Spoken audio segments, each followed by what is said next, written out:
Welcome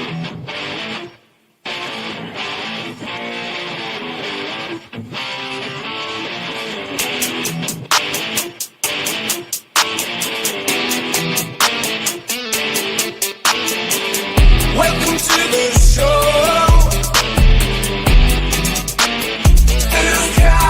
Oh yeah. Welcome to the show. Yeah. Okay. Everybody, it's time for the show.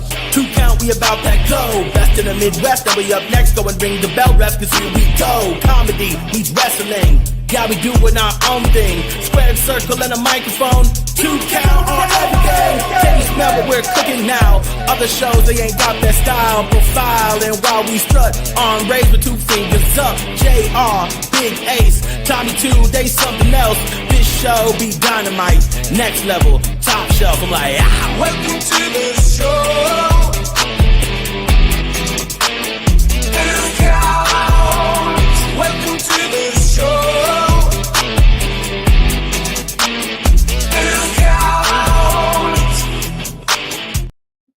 Hey everybody, hello and happy Tuesday to you all. Please filter in. Hey, look, me and you are not muted. Well, I unmuted myself. What the hell? But those Yeah, two, it it's happens so weird. because the stupid thing, and whatever. We go through this every week. We're doing things on the internet. Hey, you guys. It's awesome to see all of you. Tom Chilstrom and I just Hi, back. Tina. Wait, Tina's here. She's the best. Oh, everyone hey, Tina. acknowledge Tina's presence. Hello, Tina. Oh, shit. Wrestling shows are getting going, guys. The spring. I had my first one this last weekend, which means we're going to start seeing Tina a whole lot more as spring and summer comes. Boo, boo, boo, boo. We just say Tom Chilstrom and I are freshly back from an awesome trip to Bismarck, North Dakota, where, we had a fun time at that show, and we did well. Then we drove back in this 6 or 7 inches of snow that they did not predict. But yeah. In typical Dakota style, fucking snow came in out of nowhere, like an RKO. And then by the time we got to Jamestown, though, we were over it. It was supposed to come all the way through the cities and stuff, but then it dropped lower. I don't know. Yeah. So Yeah. My first hour going down to Monroe, Iowa. So basically from Rochester till the Diamond Joe's Casino was a fucking shit show, dude. My bad. Sucked. After that, it was fucking great. By the time we got to Monroe, it's like 50 and it didn't even snow here. Yeah. Yeah. Tina, we're doing all right. I don't know. I guess we're doing all right. Fantastic. I'm mad at Lane. He's an asshole, but I'm fantastic. stop calling him an asshole. So Chat GPT hasn't fixed it yet? Fuck him and ChatGPT. I'm just saying. ChatGPT can't make him not an asshole. Welcome, everybody. What's this, What's up, Boshi boy? Hey, Boshi. It's the absolute best. This is internet wrestling talk. It's internet wrestling talk for people who like wrestling, but also like people just roasting each other like 90% of the time. Yes, I'm there gonna will be be nice some foul to language. everyone on this show tonight. Thank you. What? I'm gonna be nice to Tom all night. Oh no, it can't happen. Hold on. Is this like a Lent thing where you just feel bad and so you got? No, it's just for one day. Calm down. I'm just mad at Lane, and I can't be mad at 2 people at once. Sure, you can.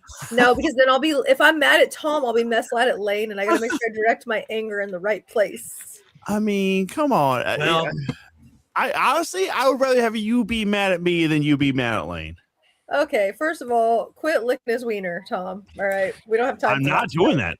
Quit Yes, licking his. wrestling and comedy. That's always what we're about. We don't have that time right for there, that right there was a nice burn. Quit licking his. That old wiener licker, Tom Chilstrom. Dan, are you asking me if I'm drunk? I was drunk last Tuesday. I've not been drunk. Is that Tom's finish? The old wiener lick, Give him a good old wiener licking. or is that the signature move? Which one is it? I don't like how this is going already. Well, I tried being nice to you. You probably should have shut your mouth. No, I'm not drinking this year, Dan. Not the whole year? Oh yeah, that's right. Really? New Year's resolution. Not even on Start March drinking. 21st? I haven't drank since September. Well, congratulations. So, what was the problem exactly? Was it just you being an outright bitch, and you're just like, I can't be this anymore, so I'm done drinking, or what? Mostly. Y'all see how she Okay, let just- me ask you that. Drinking has made me more of a bitch, though, I think. Maybe But I let me- should drink. Let me ask you this though. Physically, do you feel like way better health wise? Hey, Clint. No. Never saw Jujutsu I Kaisen. feel not hungover. I mean, that's lovely, but I mean, that is great. What's up, Clint? hi, Clint. Clint good to Dye, see- everybody, one of the premier photographers in all pro wrestling, right there. Hell yeah, it was good to see Clint Saturday down at the Madhouse School. We had a good time, guys. We had a real nice little time, man. First of all, we packed a Because little. I'm a minor. Those are the Negative. best times to drink when you're a minor. All right, I don't know if we need to have Bashi You boys. can't get a DUI. You're You a can't really minor. go to jail. Honestly, I would be getting drunk as a minor, and I would stop when I'm 21 if I were you. But I mean, we should have really probably What time- rated the show well, as wait. far, but So you wait, know. how old is Bashy? He's a minor. How old were you guys? Yeah, but we all drank as minors. How old were you guys when I you had your was first 16. drink? I was 16. You had your first drink at 16? my Tom? mom let me drink a fuzzy navel with her when I was like 10. Yeah, I had like a wine cooler though when I was Yeah. 8. But Yeah, Yeah, me but me that that too. explains a lot. But Tom. like, I got problems now, baby. let's skip those ones. Let's go like Oh, where What you the- were what- actually like you actually sought it out behind your parents. You know what I mean? 14. I was 16. Bashi boy, what country Yeah, are I you was watching 15. from? Yeah, we always love to know where everybody's watching from. So yeah, you said it's legal drinking at 18. That's my kind of country. Sip of wine at 7, you lush. First of all, that's pretty actually, you know what, actually, because I had communal wine when I was like 12 too. So like there's also that. Religious wine doesn't count. Yeah, that don't count. What? Whoa, what?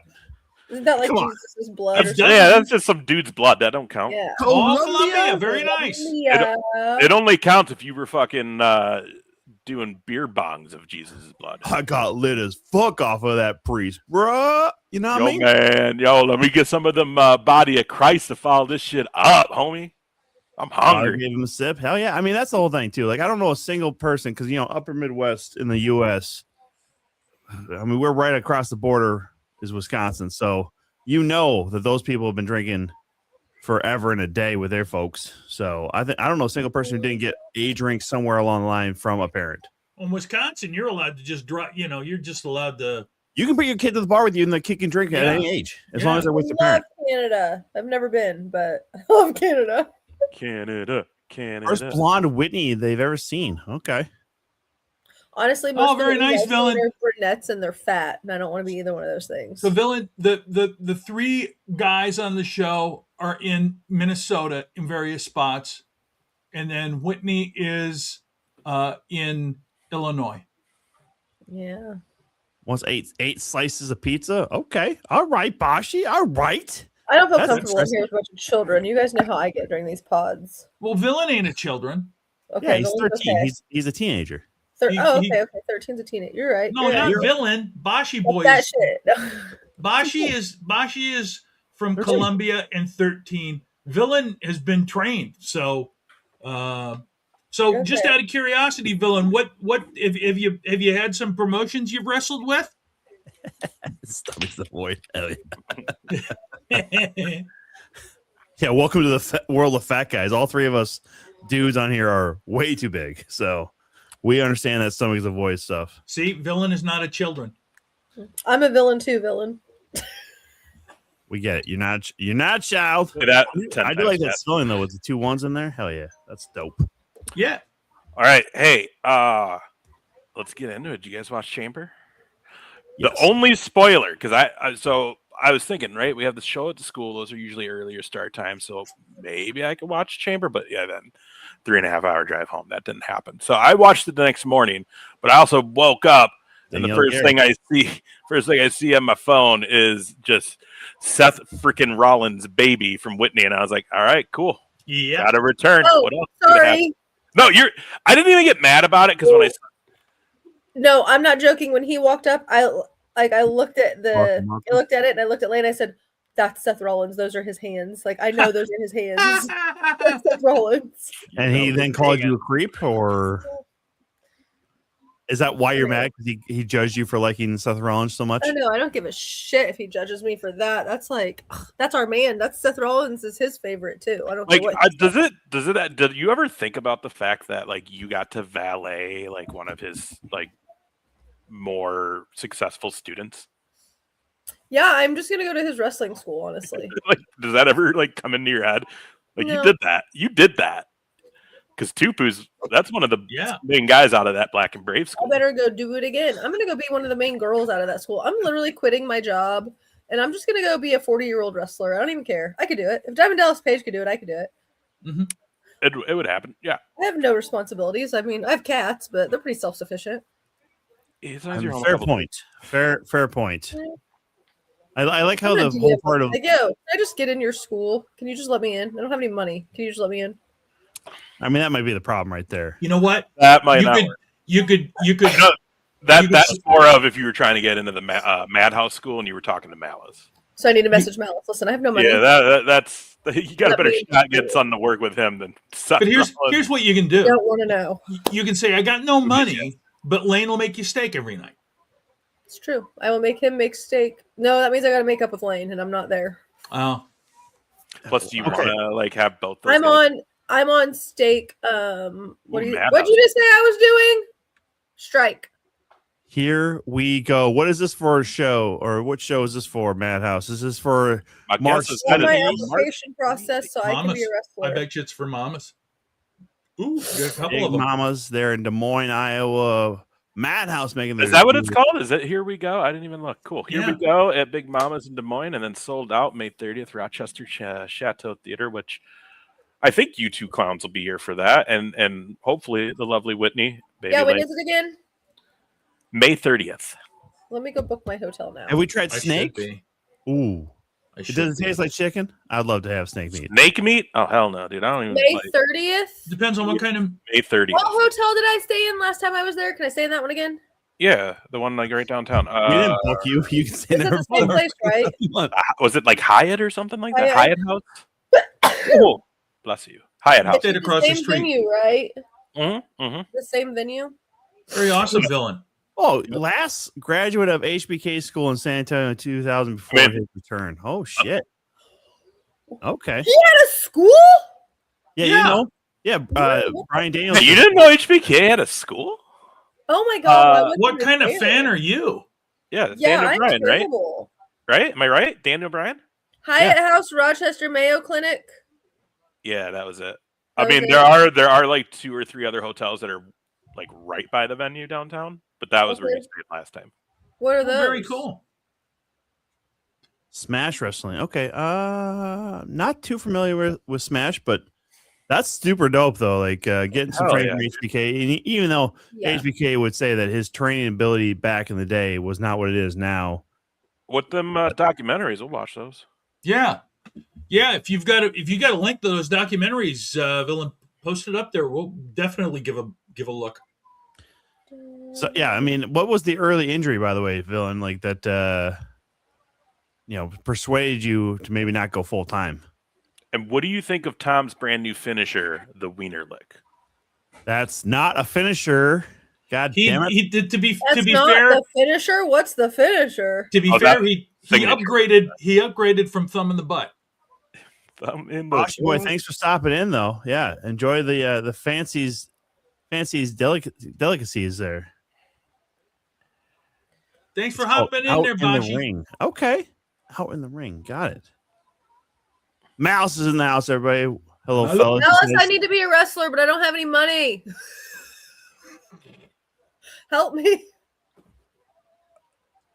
New Not sub, even, never not talk. even a hey, what's up? Welcome to the chat, man. Help me. I I'm need bored. your help. Bosh, we always appreciate anybody subbing.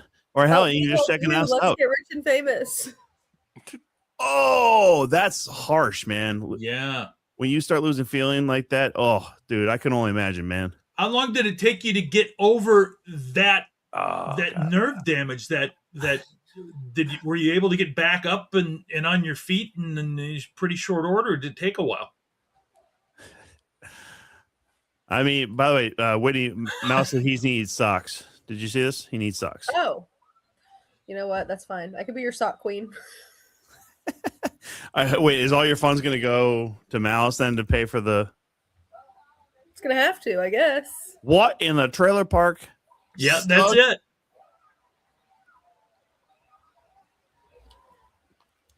Nillas? Okay, Miller I'm just gonna Gorillas. stay in the same hotel I stayed in last time. No. Yeah, The you one- can. The one that's right across. I the was street, just sending right? you to the ones that are all within like a block. Oh, you're sending them to me. I'm in Yeah, sleep mode. Oh, sorry. Yeah, I text those. I'm texting. Okay, you this morning. okay. Man, we it's always great to have new people checking us out. We do appreciate everybody. You know, Bashi Boy, Villain. If I struggle with the name, sorry about that. Stug. Sorry. The one who said, "What's up, my nose? Thanks for checking us out." I don't know how to pronounce that. Ager AAI07. I'm trying my best here. But Chamber, back to Chamber. I'll tell you this, guys. I thought everything was boring, but the finish to the men's Chamber match. When Seth Rollins got involved, Andrew McIntyre, I thought that was the funnest part. Whitney, those are all the hotels that are like within a 1 block radius of the venue.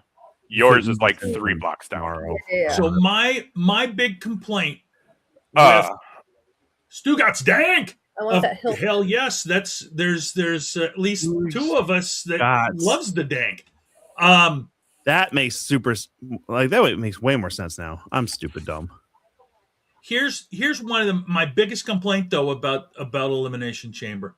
There was so long between stuff that I literally after the I don't even remember what match it was now. But the Punk and Finn match, I fell asleep waiting for something to happen. You know? it was weird. I wouldn't say it was bad or boring. I just wouldn't say it was great. It was an okay show. It was a wrestling show. Could have been a Raw, just with 2 special matches. I liked the women. I do feel like I was more invested in the women's chamber as far as like the 6 participants and that whole story that stayed within that. Because the men's, yes, but there was a lot of outside. You know, obviously we had. The return and all that shit. So there were other stories being played out throughout that match. It wasn't just about who was going to win and go to Mania, where the women's was. So I felt like I was more in that match a little bit more, but also with that men's match. Was it the women's match? Who eliminated 2 people in 1 pin? Was that? That was Raquel Rodriguez. Yeah. I mean, James and Asuka. A hell of a spot right there. Like, you want to make that girl look tough after getting her 2-3 shots in the last 2 months. That was like, oh shit, she might break and then didn't happen. So like, cool, good to see that. Why are these rooms so cheap?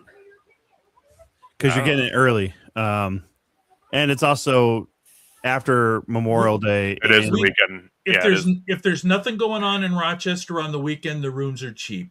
Yeah, it is coming right out of Memorial Day weekend. Yeah, see, that's the thing. Rochester is cheaper on the weekends than it is during the week because people need to stay somewhere when they're going to go for treatment and stuff. They're at Mayo, so yeah, they were exact opposite of almost every other fucking city. Story. Right there you go. Yeah, it was very impressive. And then we had what were the 2 matches that we had as well? Finn should have won against CM Punk, but obviously you're not going to do that to CM Punk in Chicago because of their fucking innate ability to be able to cheer anybody else other than fucking CM Punk. And AJ Lee took the title off of Becky Lynch. Yeah, I see that was fun. I didn't mind that. I liked that match was terrible. Well, the match was okay. It was all right. I don't know what my problem is with AJ Lee. They're just not clicking with me for some reason. I think she needs more reps. There's just been too much time. Like, yeah. She debuted, and then it's been like a month and a half in between each appearance. Like, if she was just full time in it, which hopefully going forward with that title it will be, and just getting more reps and more feeding in, I think it'll be all right. I just like that for the character we have with Becky right now, she had to lose. Oh yeah, to get to where we're going to get with her getting her dues in Mania. Also, I kind of feel like the whole plan has been for her, not a title match, but she's going to have a match with referee Jessica Carr. Yes, she is. Absolutely. And that's going to be the Mania match. So, and here's what I have coming out of Chamber, right? Because you had Nick Aldis getting extremely upset with Drew McIntyre, where now Drew's title is on the line against Cody on Friday. I actually believe that they're going to have Cody win that. So then he faces Orton at Mania, and then we get to see Nick Aldis' first match, because I think he will take on Drew McIntyre then at Mania. And then we'll see Becky and Jessica Carr as well, because, you got 2 days to fill. So there's that part. And I'll say this, too, about the one reason I don't really believe AJ Lee winning is because they mentioned it several times. This was her first singles match since her return. And that makes it very hard for me to believe that she should be able to win, because ring rust is a real thing. You go through war games and you go through tag matches and stuff. It's just not the same. But what I loved is I think it was like ESPN had a screenshot, had a shot of when AJ it's true. When Becky, because Becky tapped, right? It was the Widowmaker or whatever. Mm-hmm. The black, so it's the photo of her tapping on like ESPN, and I don't remember if it was AJ or if it was like Jessica. I think it was Jessica Carr retweeted it and said, "See, everybody's saying it. Becky tapped out. Even ESPN saying it," and it was her retweeting their thing saying that Becky lost the title by submitting. Mm-hmm. Again, I was thinking about this. I watched back Mania 28 the other day and a little bit of 30 because I was at those, and I was just like, man, I haven't watched them in a while. Kind of want to see if I get back into that reliving the feel of while I'm watching it. Like, and 28 worked. Like watching that, I was just like, God, I forgot how fun it is when you can get invested in a fun story or behind a fun character, and you see it evolve and then have that major stage to really do something with.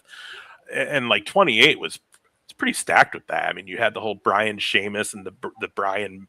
The movement hadn't started yet. He was a heel guy. The No Chance and the Yes Chant was around, but it wasn't to where it became. But it was the cocky young Brian, right? Where he's kissing AJ for good luck and then gets booted and loses in 10 seconds. You had, I think it was Punk and Jericho for the title, which was great. You had End of the Era, which was a whole nother story in itself. And then you had the year-long build of Cena and Rock. And it was like, man, sometimes, and I get it, a lot of other pay-per-views, especially now, like all these big companies run a monthly pay-per-view, right? Just about. So now you can run these pay-per-views and do whatever and have these great matches, but I still like when you have the ones like a Mania, like a SummerSlam, like a Royal Rumble, where or for AEW, I'd say like All In, Double or Nothing. These are those originals. And I do wish AEW would have did a little bit more, like maybe gave it a year or two before they started going every month to put a little prestige on those ones so they're known they're the marquee events of the year for AEW. The fan base knows though, so it's fine. But at those shows, that's where you tell the long-term storytelling and have it end and have the payoff. Those are what those shows are for, because that's where you're going to have those moments. We're paying to have moments to remember. So, like, going back to Becky, I love this fucking character of how she's the best. Like, it's like the man came. It's like the man came back and was rejected, and fucking didn't know how to react. So it's just always going to be that's not true. That's not true. You know what I mean? Because she was so over as a face as the man, and now she's still the man, but it's just this whiny fucking It's everyone's fault but mine, but really I suck. I'm a piece of shit. And I love it. I fucking love it. I to be, even if no one has seen Jessica Carr really wrestle, we know she can. Fuck, that is a Mania match. That's a marquee match, and that's a marquee moment for a wonderful story, for a great character, and to have a big moment. And that's Death Dealer checking in. What up, Death Dealer? That's what we're hoping for all these shows, and that's what we're hoping for now that next big show WWE is Mania. Yeah. April 18th and 19th. And I'll tell you this, it's going to be nice. I do like how the man has subdued a little bit as far as the overtop outfits and stuff. It's good to see that Becky's a little bit more, like a little more focused in as far as it's not so outlandish right now. But Oh my God, that sucks right there. Oh, at 28, Villain? Dude, yeah, one of my buddies went to go get a beer, and it took him a half hour, so he came back. The second match was already like 5 minutes in. And he was like, this is the second match? Like, yeah. I looked down and almost missed it. Like, it was crazy. Because just no one expected it. He literally kisses AJ, turns around, boot to the face, 3 count. Fucking done. I mean, every once in a while they got to do that bury. They got to bury a guy, But look what fun. it did.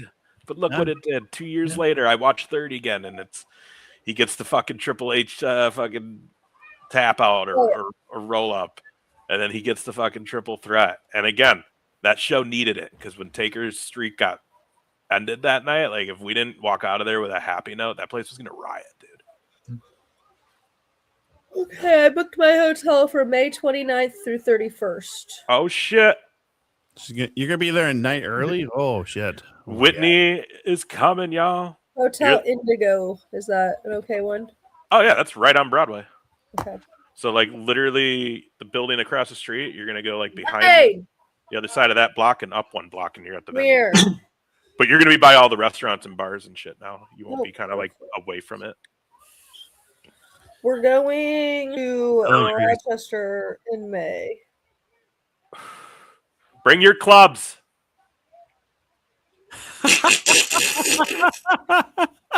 Oh shit!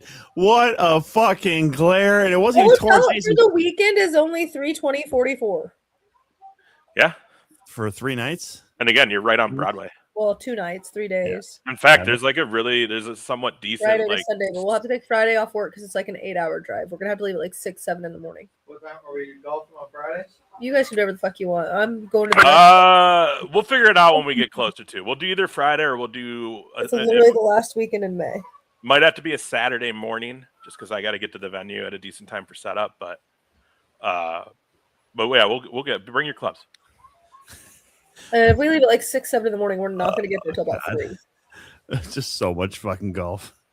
Hey, that's that. But May, dude, that's twilight golf, baby. It is. As long as you're not tired from the ride. Oh, I'm sorry, Villain. Do you have our show notes in front of you? That was literally one of the topics that we wanted to cover was the Danhausen debut. Our notes just say Danhausen debut, but Danhausen thoughts could have been just as appropriate. Well, I'm really curious because I know the three of us guys have watched him since the Indies. We've met him. We've all met him at an indie show. Great guy. I guess my question is, Whitney, what do you know about Danhausen? I thought it was the weirdest fucking thing I've ever seen. Before that night, what did you know about this guy? I don't know who that is. Okay. And I think that's a majority. I was thoroughly disappointed when they opened that fucking box and that little. I mean, like I've seen pictures of him before, right? But I've not ever watched a match. I've never watched an interview, read it, nothing. I was like, this is the dumbest fucking thing I've ever seen. So I tweeted out about the fact, I mean, it got zero traction because I'm sure some other bigger wrestling name out there on X fucking probably did the same thing. But to me, it was the exact same fan reaction as the gobbledygooker at 90 Survivor Series. There was just nothing there. There was no reaction even to the dancers. There was no reaction to the music. It was so dumb. Well, so here's a thing, and we've talked about this plenty, is that WWE fans have a tendency to just be WWE fans. They're not necessarily independent wrestling fans, or they don't necessarily find something even in their own market outside of I'm going to watch WWE, and then when WWE comes to my area, I'm going to go to the show. So, which is fine. And the thing is, like, so we've all the three of us have seen him wrestle. We've seen him wrestle outside up here at the brewery for First. Mm-hmm. We've seen him, and it's like it. To me, it kind of his gimmick grows on you. It's funny, and is he the best wrestler out there? No, but he's very entertaining to me. That's a good point, Dan. because Well, it's different. You know, So here's the thing, and it's not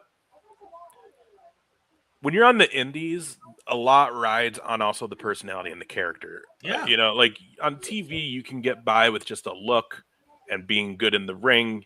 You don't necessarily need to have the mic. Someone, you know, there's people like Paul Heyman for that. But when you have a character that so heavily revolves on that person being vocal to get it, like Danhausen is very much somebody you need to see him backstage. You need to see him interact, and you need to hear him talk. You need to get a sense for what that sense of humor is that he has. You also need to kind of understand, like, he knows it's a joke. He knows it's a spoof. It's a spoof of like him combining like what like Conan O'Brien, Simpsons feel, and Yeah. like a dark and B-rated like horror films. Yeah. So so for like- example, last night he put a curse on Dominic Mysterio, who promptly lost the fucking title. right. So This what they should have did is open the fucking box, but they should have did it backstage. They should have did it with Pearson, all this. There should have been an interaction. Should have done what they did with Dom. Maybe not Dom, but like someone who was going to be in a match after that on Chamber. Like you could have had the fucking new kid. What's his name? Fucking Bounty walk by. And Oh, yeah. like, or not. You know who they Tim should have did it? They should have did it to fucking Trick, since he's so Yeah. cocky. Trick should have walked by and been like, "Who the fuck's this clown?" And I especially- curse you, and then he Yeah. loses Chamber, and then you get it. Yeah. Well, and then like a name The like song, Trick, the song and dance, that's what threw everybody off, because they're like, well, we don't know who he is, and we don't get why this is happening. Let the man lead and let the world see who he is first I just with didn't his feel like strongest the point. timing was right at the pay-per-view. I don't know. It was just maybe that's a part of it. I Wait, just thought it was dumb. He comes And it- out and does a 4-minute bit in the middle of a 38-minute freaking stall. Yeah, I'm in the middle of watching goddamn people annihilate each other. Seth Rollins is coming back. I've got so much shit going on, and you're bringing this fucking weirdo with his little weirdos out of a box. Agreed. This is a character It that, could have been a SmackDown thing. well, like Dan says, this is someone who definitely could have benefited off about 4 weeks of vignettes. Yeah, 5 weeks of vignettes teasing him coming. yeah. Because then when he comes, they get it. And then you do this fucking song and dance. People are going to be like, hey, the funny, clowny guy's here. Yay. well, especially like Dan mentions too, like the A&W drive-through, right? When he was trying to get the job. I mean, that was all like on being the elite and stuff. But he could have done some vignettes where it's just like, yes, I am trying to get to. Like, have him go to the old WW headquarters in Stanford. Yeah. Like, yes, I'm I here just thought for it was the... going to have something to do with like stories that were already in play. And that's But the it had thing, too. literally nothing to do with anything. And I was like, why? And that's the thing too, and that's shame on us, everybody, because we did that with the egg. If you were old enough, we did this with the fucking egg at Survivor Series Yeah. too. We Yeah. thought it was going to be this big thing, and it was going to play in, and not that it could just be just a fun joke of the show. Right. So that happened here for sure. Everyone thought that whatever was in this box was going to be something of revelation. I thought it was going to be or- vision related, Yeah. or like Yeah, and I mean, as soon as you Something started mattered. hearing that it was gonna be that it was Danhausen. Yeah, the World Wildlife Fund Building. Like, Yes, I find I've. it's Why do I the, look like the pandas? it's the garden was snake it there. known that he was coming to WWE? Like I Yeah. It kind of. So he's homies with Punk. He's homies with Cody. Oh Jesus. So yeah, it had been said that when they knew his contract was going to end and the AEW wasn't probably interested or wasn't going to like do anything, it kind of sounded like Punk maybe kind of advocated for him. Well, so this and could just definitely. I feel like a lot of people aren't going to know enough about him, or maybe it is just me that the heads up would have. I at least would have been researched or been like, "What is really happening here?" or something. And the hope is after Raw, the hope is we see more with him and Dom, because I do think Dom is somebody that would help enhance him with the crowd, because he's such a great heel. But also, like, I still feel like we're setting up for a Finn versus Dom, the end of Judgment Day deal. well, yeah. I mean, maybe we're reading it all wrong though. Maybe it's actually Finn's going to be versus JD, because they were like the tight. And maybe Well, yeah, we it's do then Finn get and JD. Danhausen versus Dom, because I think it would be hilarious on Monday now if we get a backstage segment and it's fucking Dom being like, "What the hell are you? What did you do? Why did I lose my title after you cursed me? This is bullshit." shit like it'll be hilarious. Because the other thing y'all guys got to understand, whoever didn't like this or don't get it yet, this is your next Santino. This is your next R-Truth. We're probably never going to see Danhausen hold the WWE title or the World Heavyweight Championship, but this is the guy that's going to get miles out of being someone who can bring comedy to the show, but he can also work. That's the other thing. He can also work. Those guys are great wrestlers in the ring. And the thing with Danhausen is this character came about because he was one in a million of the fucking really good fucking off the ropes, really fast wrestlers in a scene that was flooded with it at that time. So you got to do something to stand out. And so when you do see, kind of like an Orange Cassidy, he puts off that he can't do shit, but he's actually really good at doing like some shit. That would, dude, could you imagine? I no, because Brock's not going to put a guy over like that. I mean, he'll laugh at the idea. Who is? But who is? Well, I mean, hold on. Let me. Oh shit! OJ Simpson's here. I was just gonna say because you covered a lot of stuff there, Ace. So you gotta give us all a chance to catch up here. Sorry, I got excited. The juice is here, guys. I want to say something. If the glove doesn't jive, you must subscribe. So yes, to Villain's point here, he killed it on Raw. I mean, it was a very short segment with Judgment Day. I think actually he will be maybe the cause of the end of Judgment Day.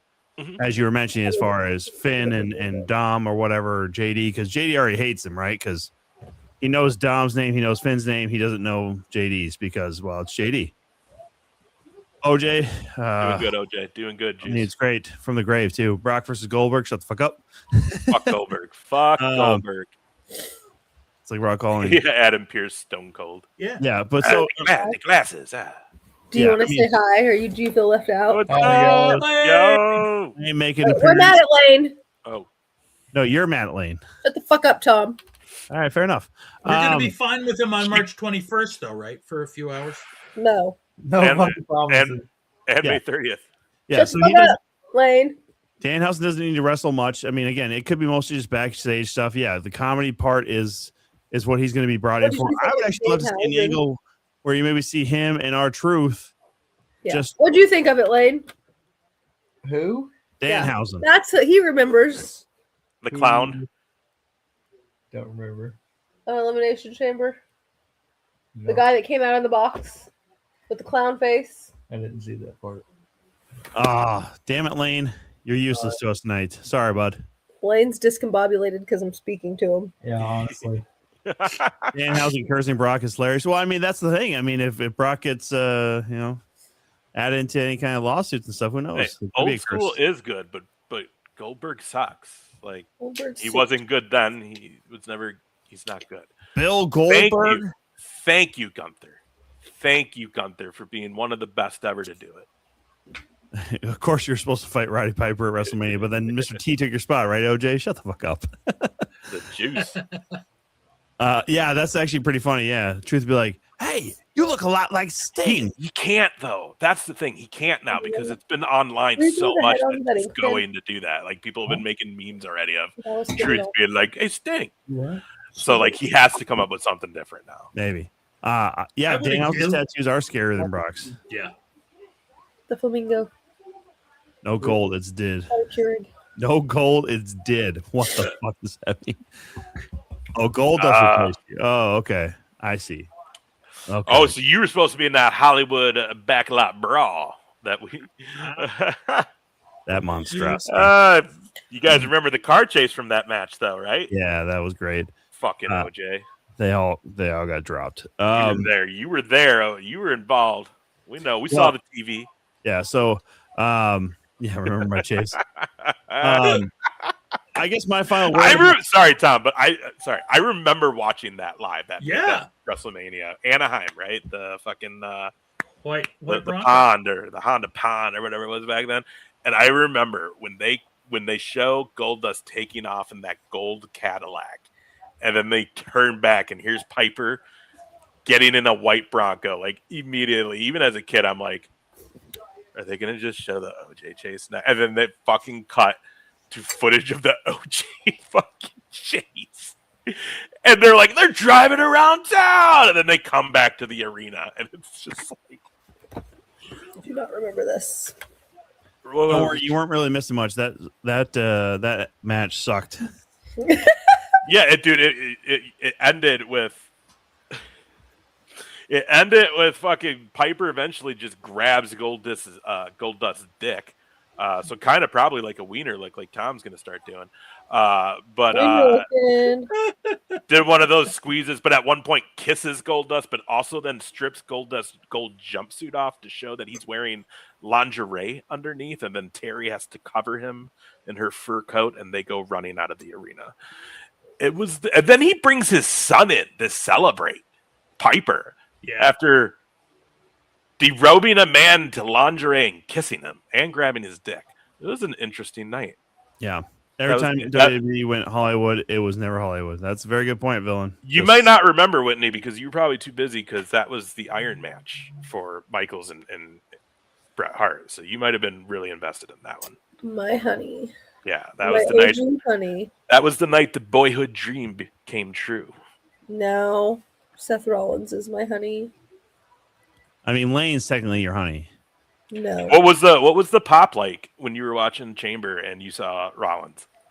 I don't know. I could only hear myself. Were you freaking out though? I knew as soon as I saw his fucking hands, the second guy, because they had the first guy. I said, that's a totally different guy. I said, this guy, I literally said, that guy's white. The other guy has been Hispanic it's Seth Rollins. Like, I knew. And then, yeah, when he came through and I saw his hands, I was like, oh my God, it's Seth Rollins. How do you feel about this? Roman is better than Seth. No, he's not. That's all? Just no, he's not? I mean... The fact that he won the Royal Rumble again literally makes me want to fucking kill myself. Remember when we were talking about the Royal Rumble, that his title was on the line, how I liked that one? I was fucking there. It was the Royal Rumble, the AJ Styles debut. I went back and rewatched it after that. I didn't even realize I was literally there. What an idiot. I think you told us that though. Yeah. I didn't remember that we talked about both of those things in the same night. I didn't realize they happened at the same show. Oh, okay. I told you I went and I saw AJ's debut. Did not realize that was the Royal Rumble, that his title was on the line the whole time. I was like, well, I'll be damned. I can't believe I saw that in person. I don't even remember it. Because they forced Roman to be number one. Yeah. And Triple H won. It came down to Triple H and Dean Ambrose. Triple H's. Well, so some of that may be true, but I kind of feel like Seth has always been a Triple H guy. Seth is the best. Probably. I'm not gonna lie though, when I met him, he was like one of the top 5 worst wrestlers that I've met. It was not. Yeah, he was not nice. It was like in the prime of all him sending dick pics to married women and stuff though too. So like he could have just been grouchy, you know. He's changed so much. Hey, either way, we love you, Seth. We're all big fans right here. You never know. Yeah. There are only a few degrees separation. That was in prime. What was that chick's name? Zara? Yeah. She was in the Indies in a group called Deep Six. Cheeky baby. He was so cool. Cheeky baby. You want to watch a movie, OJ? No. We got the movie for you. God, we should still do a watch on. We should reach out to fucking Johnny and be like, hey, like, will you not fucking like hit us with a bunch of fucking shit if we do this like watch along to your movie? Who, by the way, is now bald. Yeah, I saw they lost his hair. What was the name of it? Basically, an Iron Sheik toy becomes possessed in Johnny and John Morrison's house and proceeds to murder all the people in the house. And it's the funniest fucking thing you'll ever see. And he uses real audio clips of Iron Sheik saying shit for Sheik's dialogue. So it's all really the Sheik's voice you're hearing. And it's just crazy shit. We talked about it the other week. I worked a podcast with Iron Sheik and Bob Backlund. It was an insane thing. Oh, God, yeah. I know. The Sheik Massacre. The Iron Sheik Massacre. It's a short film. Iron Sheik Massacre. Well worth the watch. It was on loop at the Jericho Cruise a couple years ago. I think I watched it like 2 or 3 times. Did we like make one of you watch it? Who didn't see it? And we were like, no, hang on. I didn't see you guys. You guys, yeah, I watched it. Was it on YouTube somewhere? Oh, because you weren't on the boat. Right. Yeah. It was when me and you and Devin were. Okay, yeah, dude. Oh, it's so great. It's it's definitely one of those B range horror film kind of satire movies. But it's But great. it's Morrison. You've got Taya. You've Yeah. got Karrion Kross is in it. There's a few other people in it. Hilarious. And it's just this fucking Iron Sheik toy. Just the Sheiky baby fuck you up. Like, oh, so great. And then some girl gets him high at the end. It's the Sheiky the green medicine. You 97.98 HBK is the best. possibly. Yeah, my favorite line from that movie is where he comes up and like pats Ty on the butt and just like, no, it's not time for Pound Town. Not the Pound Town. I take you to Stab Town, and then he stabs her. It's fucking fantastic. It's fucking crazy. Not to give away the ending or the plot. Don't yawn like that, Whitney. That's Don't not do even the Boring me. That's You're boring not me. even the ending. So yeah, anyways, back to what this all started on was the Danhausen debut. Give it some time, guys. Give it some time. He is a funny guy. He can actually wrestle. I think also too, like some of the indie fans last night, like the Indianapolis fans, they just weren't into it yet either. But I think that's part of it. It's just right now, like the reactions have not been there. But who knows? Yeah, give it a month, I guess. We'll see. I hope we also go on too soon. We also said here that we were skeptical of how it would work for him there. They're not really notoriously known as a company that can find a lot of running length out of someone who's really just a super character nowadays. So tell Whitney Seth sucks most. I'm literally not arguing with a dead murderer, okay? Whoa. Wait. Suck it, juice. Suck it. OJ's a murderer? Yeah, he murdered another show. No. murdered those Naked Gun movies. Oh, It's true. Fucking, he was fucking fantastic in the Naked Gun movies. One of the best. One of the best. Your book is commentators in fantastic. football. I will say that. the book. How I would have done it. or whatever. If I did it. Mm. It's literally a confession, and the last line of every chapter is, if I did it. Like, bro, you did it. You must have quit. You did it. Yeah. True. Good old OJ. What's it like being friends with the Kardashians? That's all I OJ care about. Simpson, not a Jew. I learned that from the Hanukkah songs. Mm-hmm. Good old Adam Sandler, making sure we all knew who was Jewish. Good. You guys know how much of a fan I am of Jade Cargill. Oh You're my the God! biggest of the Yes. fans of Jade Cargill, aka Wannabe Storm. Have any of you seen what was going on like today and yesterday? Yep. That was a big fan of mine, says OJ Simpson. That's fucking weird. I mean, I don't know. I kind of feel honored that OJ Simpson chose our fucking stream to hang out in tonight. This is Well, great. heck yeah. OJ has a huge head, and he was with 4 tall white women. He could have been in the Blazing Saddles. Where are all the white women at? Oh man. So, what's everyone? What's your guys' take? Tom? Have you heard about this? Like, basically, like I don't even know. That it started out as basically fucking kayfabe, but then it eventually kind of crossed over the line into. What are we talking about? Jade and Rhea having a little. Yeah, Jade issues. and Rhea going at it online. Oh, I didn't know this. Yeah, so I don't remember how it all started, but I think Jade retweeted something from Rhea, made a comment. They kind of went like back and forth, as I understand. I didn't read everything, and then at some point Chelsea Green kind of started hopping in, and she was defending like Rhea, and then at a certain point Rhea also put something out that kind of really made it feel like this actually isn't storyline, and that there was like a line crossed. And then Piper Niven started getting it in. It was going back and forth and like taking shots, like talking about hurting people in the ring. Yep. Yeah, 100%. just a horrible professional wrestler, has now just worked herself into a shoot with the biggest, and then everything, all these reports that are coming out about her saying that like the entire roster has done nothing but like accommodating. They're trying to make her over. They've shown her respect, but they don't feel it's coming back. Yeah. And well, they should have known. I mean, come on, let's be honest. Like that's what we saw in AEW with Jade. Yeah. And also, I would be behind. Yeah, if they were fighting over who could wear less fabric, I'd be down with that. Yeah, sure. Like, go to town. and that might and you're probably that very well be true, right? It probably was something over an outfit or some shit, but like maybe, yeah. So apparently, this is all like shoot. Like that's the talk. Is like this isn't just for the storyline. It'll make great for the story now because that's the main match is Jade and Rhea.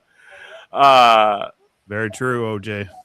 Yeah. But like at what point? Because the other thing too is the last like 3 matches Jade had, she's hurt everybody. All those people, Stratton. I don't remember the other 2. They all had to take time off after their match with Jade. Yeah, probably. I don't know. Biggest shovel in the business. Well, especially now that he's in control, he could bury everybody. So now you're upsetting a top locker room member, and the trickle down effect is now happening because then she attacked, I think, Chelsea Green too after she. I gotta go look for this. Was this on X? Yep. Yeah, I think so. My X is just a terrifying place. I'm sure it is. You want to put your phone on the screen here, and we could just go through your X? No, like 100%. Because look, it starts off wrestling. Watch, this is my feed. Okay. Don't put it. And then, yeah, no, yeah, and then it goes to like a wiener. Oh no. I mean, I didn't really see many of the fucking. I was gonna say, hopefully that wasn't. Nobody was able to make that out on the screen. And then now there's a plane crashing in the air. I don't know why my Twitter is like, and then there's. Well, the plane crash in the air is probably the news. My Twitter, look at this, babe. There's a lot of things flying and crashing. No, seriously, this is the beginning. OJ was more of a WCW guy back in the day. I was a WWE No, fan because I started with WWF. Oh, I would watch Nitro like in commercial breaks or like Social when it was Planet. 3 hours and Raw wasn't. I would watch the last hour all the Yeah, time. it's worse. Well, you probably watched the first hour of Nitro because it almost always was an hour before. It started Okay, then yeah, whatever it was. I don't remember. I know whenever it was Keep the going. extra WCW time, I would turn it Gosh, on. you were I didn't dislike it, and I liked a lot of people on that roster. As a child, I started watching There it is. WWF, and it just kind of stuck. That was what I always watched. So TC Dub Turnbuckle Championship Oh, Wrestling. make wrestling. My Twitter is a terrifying place. what is What, Jade is better Lane at? looking at your phone now? Lane's, I mean, the answer to that would be no, right? Lane's like, what is Jade she better? doing during the day? yeah, literally. Nothing, right? Nothing. Probably basketball. Yeah, okay, yeah. I will say this, by the way. Speaking of Chelsea Green, good on Undertaker for fucking calling out Michael Hayes to his fucking face about Chelsea Green. And then that fucking back and forth, wishy-washy bullshit PS Hayes fucking like, oh, no, yeah, she isn't underutilized. Wait, what was this on his show? I didn't see Yeah, this. 6 feet under. He had PS Hayes on. And then that motherfucking weasel backpedals. But Taker actually confronted him, was like, yo, Yeah. that's not cool. Like, she's really good. He basically just said, like, yeah, Chelsea Green's literally just like one small heel tweak away from being the top person, basically. He just said, I think she's underutilized. And PSA was just like, oh, I agree. No, you didn't. That's exactly what you I'm did. sure you do. I did see though that he said he is claiming that like they edited a bunch of shit to make it sound like. But let's be honest. You still have to make the fucking comment. They can't piece that together perfectly and like have your face in just the right angle. Like, Hey man, this guy's just trying to make it to 5 years sober. All right, give him a break. at first of all, that 80 years motherfucker- old, he's just trying to make it to 5 years sober. dude, he might be the deepest form of California sober I've ever fucking seen because he's also doing coke. I guarantee you, dude. Still and always will. PSAs is doing cocaine.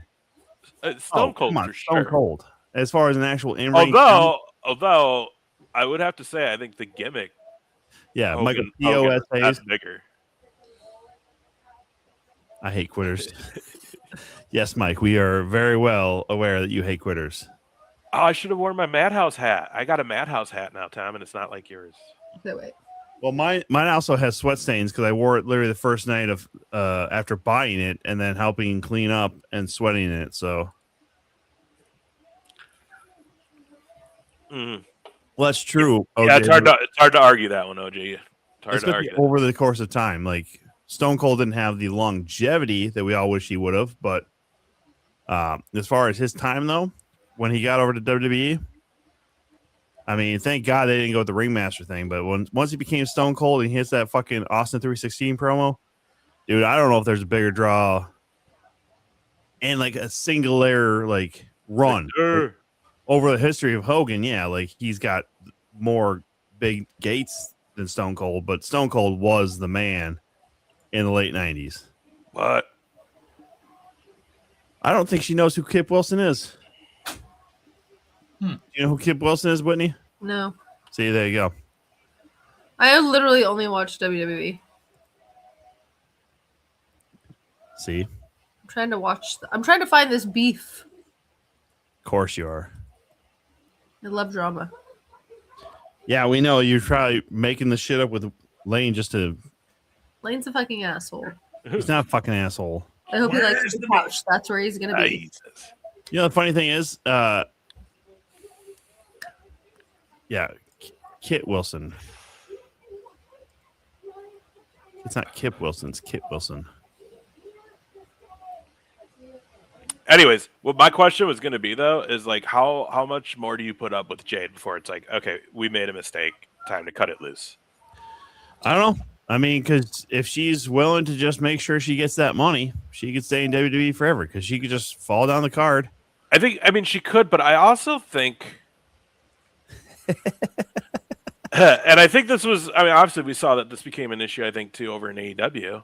And I think it's a respect for the business and in the industry. And I think no matter how corporate WWE is with TKO, if you have wrestlers still kind of writing the show and producing the show, live at that spot, not just in an office watching it, being like, here's some notes.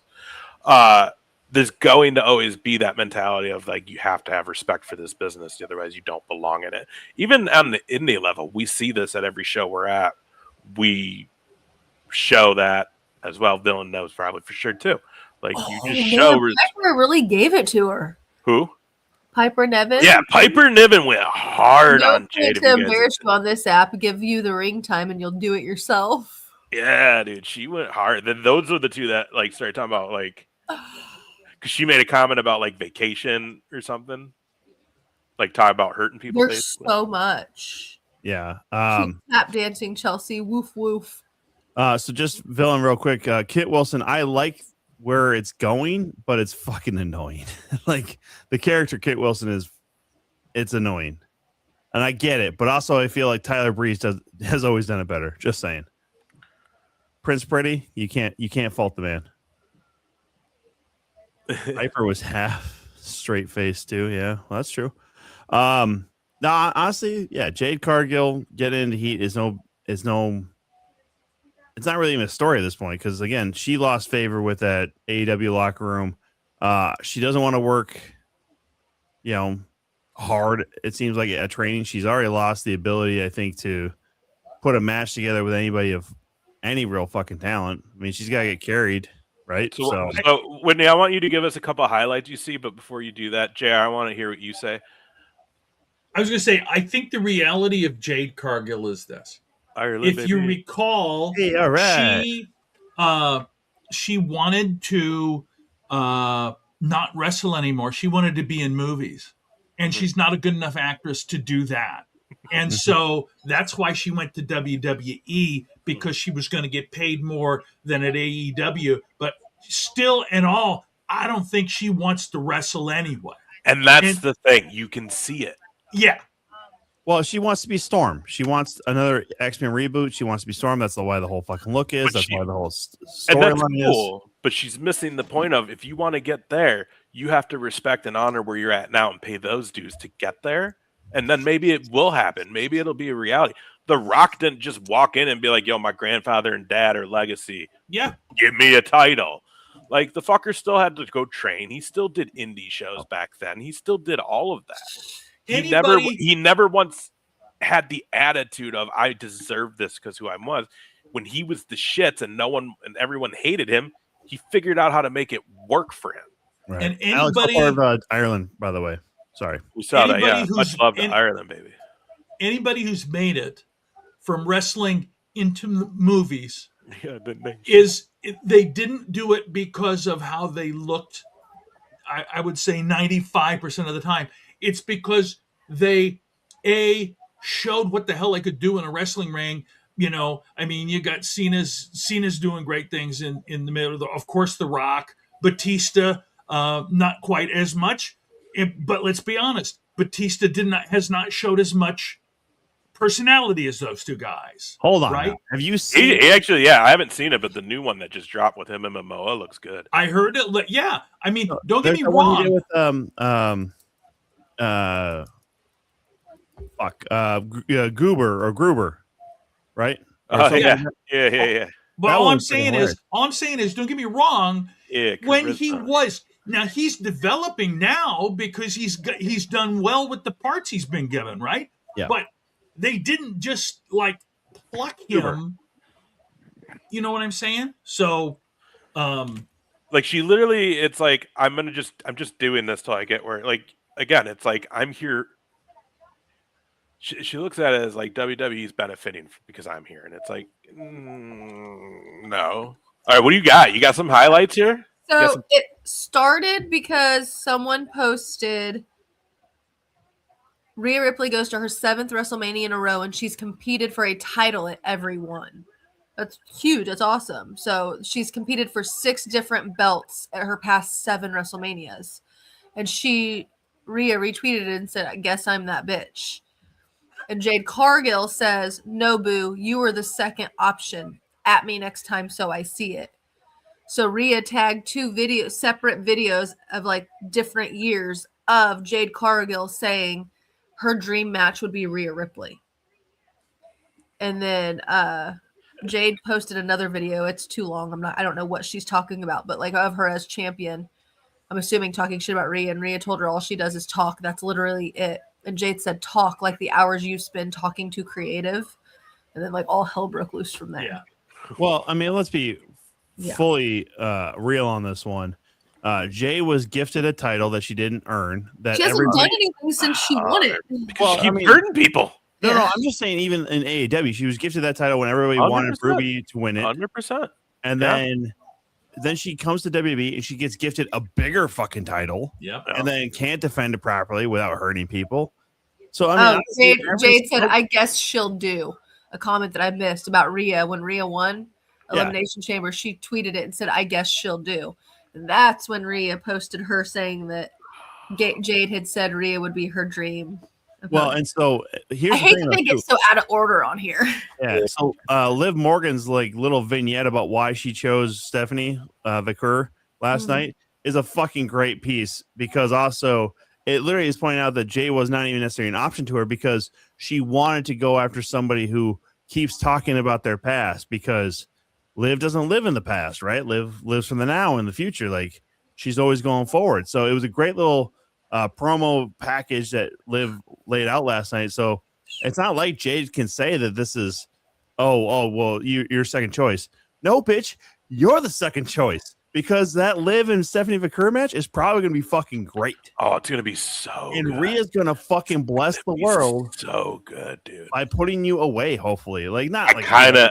Like, I do kind of feel like they're going to take the strap off Stephanie at Mania. It's going to make me sad. Probably. I think they're going to do. I think they're going to put it back on well, Liv. they can put Stephanie in anything right now. Stephanie Vicker is literally fucking so good at what she's doing that It's they can amazing. put her anyways. Just as long as Amazing. fucking Booker T never calls one of her matches again. My God, that I mean, I'll tell you what, though, I would say almost, possibly one of the top women all times. She could be probably Stephanie Vicker. what I would like to see with Jade is somebody like a Natty do the same thing that William Regal did to Goldberg. And Tom remembers this. William Regal made Goldberg wrestle and just about got fucking fired for it. But I would love to see that. I would love to see somebody, and I'd love to see creative do it too, say, let's expose Jade for how bad she really is. I would love it. I mean, to pop an ego is probably the hardest thing anybody in creative wants to do, because you've already built her up as like, oh, well, you're great, but sometimes you do need to burst that bubble, bring them to reality, bring them back to the fucking gym. And Natty's a good one. You're not wrong there, JR, especially considering like what she's been doing with Maxine Dupree. Yeah. It's fucking fantastic. Really, like, oh, you ruined Maxine's dream of holding a title so very quickly. Like, Natty's basically just ruined all that, and now is putting her through the fucking work, which is, I think, fucking great. That's the spirit of WWE. Yeah, you're not wrong. Yeah. I mean, it depends. Like, if Vince was still involved, I will say this. You know, Jay would not have the same fucking ego because Vince probably would have pulled her aside and be like, the look is great, kid. But this fucking, you're not that great, or whatever the fuck you say. Well, and let's also kind of just be honest about what that title reign is for Jade. Really, it's just a last second fill in because Naomi got hurt. Yep. Well, no, she didn't get hurt. She got She got pregnant. Sorry. Yeah. Preggers. So, like, in all reality, if that didn't happen, Naomi was about to have some legs with that title. I don't think they were going to drop that anytime soon. Even though you just absolutely don't enjoy her. I'm not a huge, but the thing is, I was starting to enjoy her more with this just I don't give a fuck heel character she was pulling off towards the very end there before she got pregnant. Still not a huge fan. I think there's way better females in that locker room, but that's my personal. I am. That's my opinion. But I mean, again, if that didn't happen, Jade probably would never had this gold in the first place. No, to this point. So it's like you definitely need to be like, hey, I should be thankful that I got to this position so quickly in a company that I really probably don't belong here. And I think now they're seeing it. And who knows, maybe this all blows over. But I mean, like Whitney was saying, reading some of that shit, you got like 4 fucking roster members involved in this shit now, online for the world to see. This is a little bit bigger now than just when Charlotte and Tiffany were going at it in the ring with a couple fucking comments. That was so fun. You know what I mean? This is blown past that. And now that Tiffy and what's his name broke up, you cannot convince me he was not in Charlotte's DMs. Ooh. Ludwig Kaiser. Can't convince me. You mean the real Grande Americano? Yeah, dude, that's gonna be a fun Mania match too. Fucking him versus fucking Jesus, I forgot his Chad Gable. I was like Grande. Actually, what you see is night 1, Ludwig Kaiser versus Chad Gable, and then night 2, Grande versus Grande. Yeah, why not? Or vice versa. Fuck it. Who cares? This match is brought to you by Taco John's. Guarantee if they do Grande versus Grande, I guarantee you it's gonna be some fucking Mexican food sponsoring that match that night at Mania. Watch. Oh, probably. Yeah. Listen, I love the DoorDash commercial. I think it's funnier than hell. I think it's so stupid and I love it. Also, the fucking singing tax commercial that Penta, Stephanie, and LA Knight did. What the fuck was that? I was like, what is happening? What was that? Who breaks up when you look like that? Either side, Ludwig. Tiffy's body is really hot, but her face has got to go. Well, so that's what I was just going to ask, because I've heard this before, like that Tiffy's got, and Tiff and Ludwig both have great bodies, but their faces ain't much to look at. That's what I've been hearing from people. I'm like, I don't know, man. She's honestly a lot prettier without makeup, though. I think it's also the angles, though. The pictures with her new boyfriend, like those pictures are really cute, but she just has a terrible face. Macho Slim is always going to be the best commercials. Tiffany has a face. Yeah, Mike just can't get past the chest, to be real honest with you. I think Mike's only seen it as high as the collarbones, to be real fair. Loved her new gear. He saw her fucking knee and he was done. A little skin above or below the waist. My God. This fucking guy. You guys know what this guy was doing to me last week? No, because JR, you know this. The Spotted in Rochester Facebook page. Oh no. Fucking Mike goes in there and is just tagging me in comments on random fucking posts on that thing. Just off the wall shit. Like, and then he tells me at the show Saturday that he was gonna do one about someone lady posted like missing her kid or some shit. And if anyone's seen him, and he's like, nah, I think Luke said I shouldn't do it. I was like, dude, you gotta stop. I was like, I know too many people. I've worked for the fucking government. You gotta stop.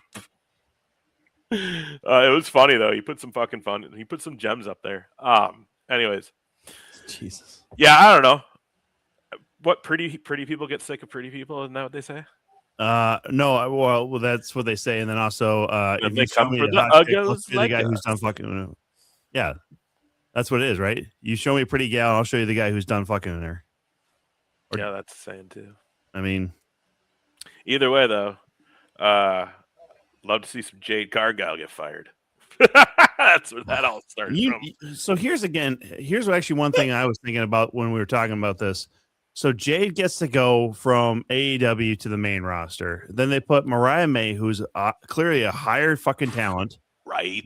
like probably even a better name recognition across the board for a lot of people if they were paying attention to Stardom or anything like that. Right. I know who she is from Twitter. Yeah, well, She's all over Twitter. she is. Yeah, And she's a collar and elbow girl too. yeah. But then they repackaged her as Blake Monroe and then put her on NXT. And now I don't know how the fuck you salvage it now, because everything she's been doing with Jada Parker has been just dog shit down there from both sides. Like, I don't know who's writing this shit. It's been terrible to watch. The matches aren't good. I It's mean, not like they're not talented, but it's just like it's hard to watch. HBK is looking old, guys. Have you seen him lately? Oh though? yeah. Yeah, Sorry, Whitney. No, the He's one eye's starting to look old. real wonky. Like it's staring out the door almost. Like, hey man, retirement's right there. Like, just follow it. Maybe not book the shit. Maybe just help train people. You know, find another guy who can write this stuff, because NXT's gotten, I think, way worse since being on CW. Like, it's hard to tell because they keep bringing up, especially like women, to the main roster. You know, like Jordan Grace isn't there anymore. She's main roster technically. Like Valkyra, they brought Valkyra up pretty quick. Yeah, I mean, and Julia barely had a stop there. I mean, Like, so- I think the true test is going to be how long does it take for them to pull Soruka up? Because they want to do it. They want to do it right now. well, They I mean, want to do it so bad right now, but she's so heavy in their storylines right now that you can't pull her out right now. So it's like, when do they pull the trigger on that one? I bet I'd tell you, they used to do it. I'm sure, Whitney, you remember, because you probably went to some of these Raws after Mania back in the day. Like, there used to always be like a roster debut at the Raw after Mania. Used to always be a Raw. like the draft so close afterwards, right? Because even that, it wasn't necessarily the Monday after Raw or WrestleMania, but it'd be the Raw after that. So like the second Raw after Mania was almost always the start of the draft when they started doing the two shows, which now doesn't even fucking matter because I mean, maybe, but like a person has to switch shows for these fucking championship titles. Yeah, but for a few years there, I mean, probably a good like 8 years, someone always debuted on the Raw. That's why there's such a story behind the Raw after Mania, because it was, dude. When I was going, I'm sure, Whitney, you know, back in those days, like when I went to 26, when I went to 28, 29, 30, and 32, I mean, those were a hot ticket. You had to be at the Raw after Mania because shit was going to go down. As big as Mania, almost, yeah. I saw Brock Lesnar come back to the WWE in Miami. I saw Dolph Ziggler cash in with Big E and AJ Lee by his side in New Jersey. You know what I mean? I saw Warriors last time ever. That's weird. But at that same night, saw Paige become NXT and WWE Women's Champion. That was always a pie. I saw that was when Cass and Enzo debuted. Yeah. On Raw. And that was a huge pop. Like, they don't do that anymore, it feels like. And that's what's a bummer. It is a bummer. I mean, they could, and I think Soul would be a good Jake? choice. Jake Hudson's back Hey, Jake. in. What up? Yeah, I think Soul's probably the biggest name that would probably come up for that. But again, you can't really spoil that roster much more in NXT, especially the women's side. I mean, it's been picked thin. I mean, because even Kiana James got a hell of a fucking run with Elimination Chamber on Saturday. I mean, she was in there for a lot longer than I think a lot of people thought she was going to be in there for. Because she also was not the first eliminated. Which was Alexis Bliss, which was kind of weird. But yeah, but it was screwy. What? Because she got misted. Fucking Asuka, that bitch. Sorry, JR. Sorry, JR. Bliss is my girl, though. You know that. Like, I fuck know. that, dude. I know. I like Asuka, but I'll tell Asuka, fuck off with that shit. Wait. So you got a call from Bob Ryan, or you got like a shout out from Bob Ryan? And also, Around the Horn doesn't exist anymore. That shows Des a doornail. I'm glad you're doing okay, bud. Yeah. Bob Anyway, Ryan, though, from Boston Globe or whatever. I'm gonna go. Aw. Can't breathe. I'm over it. you can't breathe. And Don't, yawning. and don't go dying. I'm gonna go eat a bowl of cereal too. Sounds like allergies. He I called sleep me. with this damn window open. I gotta stop doing that shit. Yeah, God forbid it's warm enough for you to do that. Fuck you. No, we it's can't not warm open. enough to do that. That's why I can't breathe. I'm sneezing. My nose is a mess. But We can't open Elsa windows, cuddles yeah. me, and we just like we were like cuddling last night. Like I was squeezing her. I'm so excited. I can't wait to lay down with her. Like Lane, who I've got Elsa. You know. Okay. Oh, JR, did you have a question before Whitney leaves? I don't think so. Dipping out. I I thought booked you- my hotel there for May. Oh, how's any talk from Coghlan's? How's things going? Everybody, I need to go up? down there. I have not gone down there because I'm gonna take tickets with me to the gym. I haven't been. I'm not drinking. I haven't been to the bar. Well, you can still go there and socialize. All right. Well, I know, but like last weekend, my grandma croaked, so like I dealt with that, Yeah. and then we had kids all weekend and dealt with that, and just I've got Dallas until Thursday, so it's just been Well, You can All go. right. You can take Dallas to the bar. Today's actually Tina's birthday, so I should go down there and see her. If she's there. happy Oh, birthday, yeah. Tina I Coughlin. love Tina. She's the best. Yeah, we're looking forward to meeting everybody down there on the 21st of March We a mess. in Bull Pit, Illinois, Yes. the metropolis known as Bull Pit. Yeah. Okay. I'm clearly exaggerating. All right. Well, thanks, Whitney. I'll Hope see you y'all. feel better. Feel Peace better. out with that. Finally, the dead weight's gone. Oh, you're lucky you don't get stabbed. I'm sure I will. Either March 21st or May 30th. I don't know. I'm sure if Mouse is still in chat. Hey, Mouse, can we arrange where I get stabbed by Whitney this time? So just punched in the dick. I mean, you know how much she loves to fucking punch me in the dick. This is true. Dumb bitch. This is Mm. true. So what's you put in our little show notes here, Ace, and I didn't get a chance to look this up, but 2026 Mania location in question? What's up with this? Like Well, just hypothetically, because like, There's a war going on, Tom. yeah, I know. are they gonna? And this is nothing of like we're gonna talk about the that's actual lore. 2027 Mania though. I'm sorry, that's why it Oh, confused me. sorry, but yeah, whatever. What I was talking about is like That's huge news there, Jake. That's crazy. Why did he call you though? because like sometimes these things go on for a few years. True, I know. And we're already seeing buildings in Riyadh getting blown up last night. So it makes you wonder if things either escalate or if there's just still things like that happening come time. Yeah, because again, too, you can't wait till the last minute with that kind of show. You're Mhm. gonna have to call it with a pretty good noticeably time for everyone was going to buy tickets and flights and hotels. Which again, if there's a current war going on and that area is kind of affected, Right. I don't know how many people are gonna be like, you know what sounds like a great vacation, guys. Let's go watch WrestleMania Riyadh. and some bombs. Like Well, and that's because I know. Yeah, the WWE's like, hey, we don't have to pay for pyro. yeah, the counter strikes came. That's so bad. That's so bad. dark. Why are you saying that? So bad. You save that for the fucking private chat, and then JR and I will tell you whether it's funny or not to put on. Oh no, you don't say it. You still say it. It's just acknowledge it's bad though.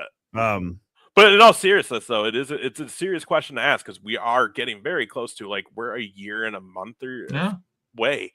So like again, with a show of this size and with this thing just kicking off this week, and again, we've seen how long these things can go. Look at the Russia, Ukraine, all that things. This probably won't be done in just a month.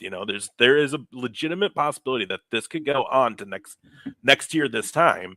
This Mhm. conflict may still be happening, and it Yeah. may still be, even if things aren't really popping off, there still be travel bans. Like they called for everyone over there that doesn't need to be there to come back to the States immediately today. Like, you know what I mean? Like, so it's like with a show of this magnitude, how long do you wait before you take this situation serious if it doesn't look like it's going to let up and then pivot?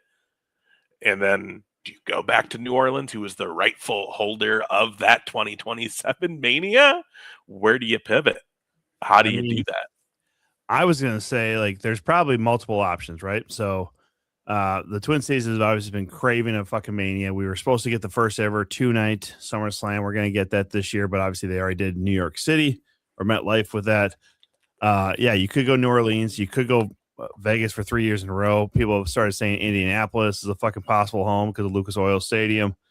I think that one's signed. They just haven't said what year, but I do think that's been signed. I mean, here's my problem with Indy though. It's McAfee. It's still a minor sports market. It has literally the Pacers, the Colts, and the Fever. Like that's, I mean, and you got like some soccer or whatever, but it does not have hockey. It does not have baseball. It's just not. It's not a 4-sport market. It's not. I mean, it'd be almost like trying to go to Milwaukee to put fucking Mania there. It just doesn't make any goddamn sense in my mind. The stadium's big and the stadium's huge. I know the Super Bowl's been there, but again, you know, it's just not big in my mind. I can say from like experience of going to Mania though, when you haven't been, you do underestimate really the number of people who come from all over the fucking world for that, and that's their Yeah, yearly I understand that. vacation. So like it does actually. I mean, this you look at the numbers these cities make hosting this shit. You get why these cities are bidding to get the Super Bowl, to get WrestleMania, because the fucking economy it is nothing but happen when these fucking places come calling. You know what I mean? So like, I think it would go well for Indy, and I think that the big sell too is it would be a really big draw there because again, it's someplace that's not a poppin' place like Miami, like New York, like LA, like Vegas, where you don't need a Mania there. You still know that place is going to be a fucking vibe. It's always hopping down there. Like it's always, you know what I mean? I think Where, Nashville's a better vibe though. Like if you're looking in that. and they're going to do Nashville for sure too when that stadium's built. Like, you know, they're going to, and that stadium's going to be the tits. And like right by downtown, like Nashville's a great city for Mania. Right. Like that's the other thing. You got to find like the right, like New York is awful. Like we went to 29 when it was Jersey, New York, and it fucking sucked. We stayed in Jersey, like 10 minutes from the stadium. Want to go into the city? It took like we had to drive to the fucking like train station in Jersey, get on that fucking train, hop on another one to get to where we wanted to go. And it's just like fucking exhausting. Where you go to like Miami, like the longest thing you got to do is go from downtown to South Beach, which you guys know that ain't shit. Mm-hmm. You know what I mean? You go to New Orleans, and really, it's basically just go to fucking the top of Bourbon Street and walk all the way down, and you're basically at the stadium and the arena. It's everything is there. You go to those cities where everything, like Minneapolis, is going to be a good city for SummerSlam because everything is basically downtown. Yeah. You can really walk it and it's not an issue. You go to New York, you're fucking taking trains, you're driving cars, you're taking buses, you're paying for all this shit. And that's why Nashville's going to be a wonderful place for it. That's why I would love to go back to New Orleans.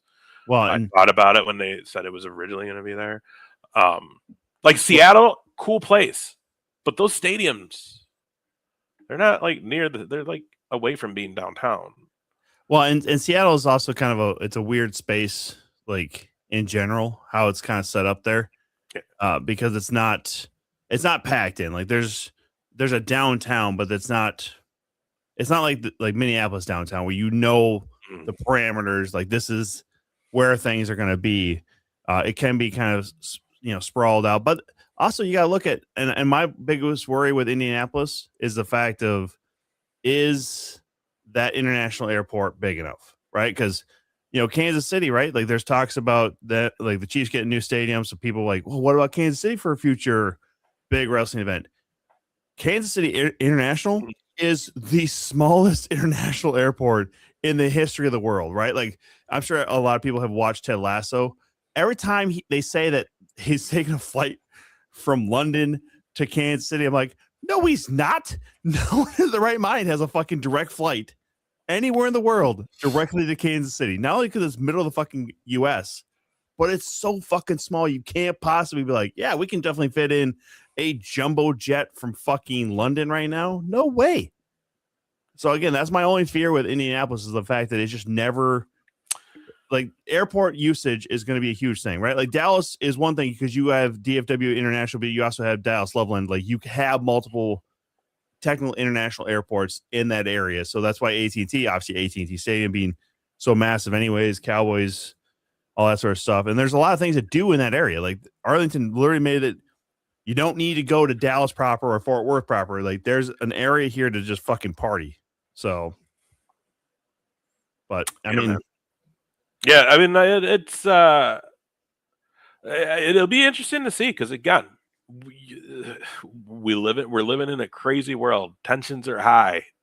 mm-hmm. It's hot out there in the streets right now. You know what I mean? And So yeah, this all just things are just beginning with this conflict. But again, history shows more often than not these things take a period of time to settle down. And again, you don't have. Because again, with the show this size, you can't wait the full year till like 4 weeks out and then be like, oh, we got to pull the plug. Like they're going to, if this escalates, if this gets intense, they're going to have to start talking possible plans in the next few months. Well, we already know that as far as Iran's counterstrike against the initial attack, they did focus on Qatar, Emirates. They did hit in or around Riyadh as well. So, I mean, that's the biggest fucking problem is the fact that it won't settle down. And you're right. Like it won't be next week. This thing's fucking done. Like we're talking regime change, and it's not like, not Chavez, but down there in Venezuela. It's not like you're just taking them out and trying to establish something. I mean, you're now saying you're taking out clerics, you're taking out military, political leaders. That's what you're going to need to do to make sure Iran is not under the same Sharia law, if you will. It sounds what they're trying to go for. So, yeah, it's going to be crazy because, again, too, borders might end up being closing. Like there may be a no travel to that certain part of the world from here come that time. You know what I mean? We don't know what the future's hold. But again, the point is like, this is a massive event. You have to give this proper time if you're going to do a move. mm-hmm. What does that proper time look like? Is it 6 months out? Is it 9 months out? Is it 3 months out? Which is fucking ridiculous because you think tickets would be on sale 3 months out. And you just, once tickets are for sale, I feel like your hands are tied.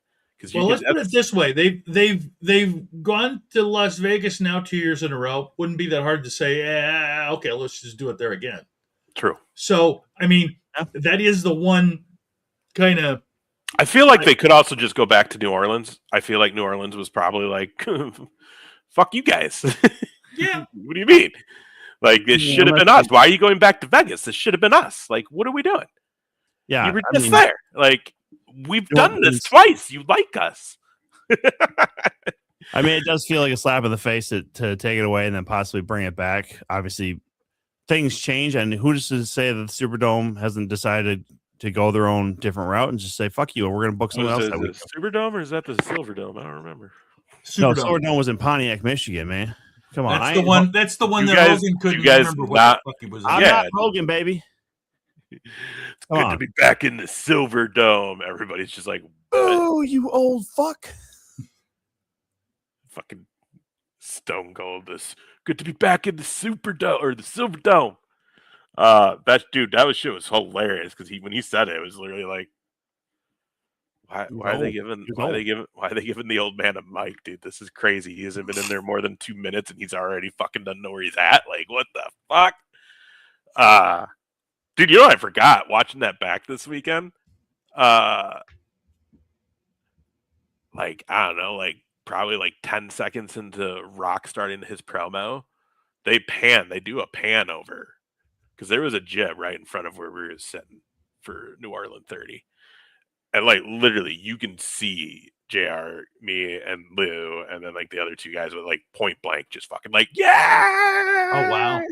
I was like, oh shit, I forgot about that. Like you can like clearly see us. Like That's kind of cool. It was right after The Rock was talking too, so I was like, "That's right, The Rock," Yeah. because that You was a get to genuine watch surprise. yourselves again. That was a genuine surprise because Yeah. I think we knew Austin was there, but no one knew Rock was there. So that's why when his music hit, people like really freaked out. But yeah, and then watching that Brock fucking Taker match again. Oof. That was rough. Yeah. Yeah. That's how it goes, though. That's how it goes. So yeah, I guess we'll see what happens with Mania and what just happens in the world here as we go on. But yeah, interesting. The other only thing I had on there was that Avoiding snap. Real quick, I just saw this and I think this is cool. Card subject to change. Our good friends Chris and the boys over there. They got Santana Jackson Oh, coming no out the kidding. show soon. Yeah, y'all don't know who Santana Jackson is. Better go check that shit out because if you want to be entertained. Mm-hmm. So that'll be fun. Yeah, that'll be fun. I might even be on a upcoming episode here with card subject to change, guys. Big deal. I've been on it. No big deal. Yeah, it'll be cool to hang out. Yeah, but I didn't get to do it when you guys did it. I was so busy. Well, boo fucking who. Wow, for fucking real. I want to enjoy Well, and it. they also know to go with Top Shelf before they go with Big Ace, huh? You know Well, what I mean? yeah, they're like, hey, well, who's the fucking? We haven't done him. We've done the other guys twice now, so like, I get it. It's a pity ask, but I'll take it. Well, anybody who has a podcast out there involving wrestling, Ace wants to be on it. No, I'm just kidding. I'm fine. I'm excited. He's to be begging you. He's begging you to be on No, the podcast. it's funny. No, it's funny because JR, you know this. The first wrestling podcast I was a part of, like I did get asked by other shows. Oh, to yeah. come on as guest, and my co-host at the time, literally after like the 5th show, was like, "Hey, Ace, do you want to come on our show sometime?" And yeah. Hey, how come no one ever asked me to be on their show? And I was literally like, "Because you're a fucking dick." You're a dick, yeah. I mean, Well. you are still a dick, but we Oh. weren't talking about you. Oh, Oh sorry. no, trust me, Wow. Tom. If you would have been around these times, you would have been like, "No, I get it." I'm sure I would have.